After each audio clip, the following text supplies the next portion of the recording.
உங்ககிட்ட யாராவது லஞ்சம் ஏதாவது கேட்டாங்கன்னா கொடுக்க முடியாது சொல்லுங்க. நான் இருக்கேன் உங்களோட. फोटो खींच रहे हैं हमारा विजय थालापति जी। मैं देखो ये हमारा कंटेनर एम्प्टी है, सील भी नहीं लगा है। चेक बिल लेगा, इसमें सील नहीं है, हमारी गाड़ी एम्प्टी है, ये फिर भी जबरदस्ती कर रहे हैं जी। और जो कि मैं उधर से हाथ हिलाया, ये सर विजय थालापति मेरे पास नंबर है, कॉन्टेक्ट नंबर है, मैं भेजता ना। देख लो सर, आप देख लो विजय थालापति जी।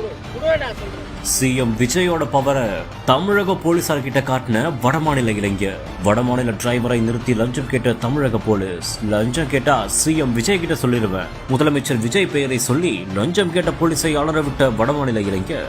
கிருஷ்ணகிரி மாவட்டம் ஓசூர் அருகே வடமாநில கண்டெய்னர் லாரி ஒன்று வந்தபோது அங்கிருந்த தமிழக போலீசார் திடீரென்று அவரை நிறுத்தி லஞ்சம் கேட்டதாக கூறப்படுகிறது. இதனால் சற்றென்று அந்த ஓட்டுநர் முதலமைச்சர் விஜய் கிட்ட சொல்லிடுவேன், லஞ்சம் கேட்கக்கூடாதுன்னு தெரியல என்று அவர் கேள்வியையும் எழுப்பி வீடியோவாகவும் அதை பதிவு செய்தார்.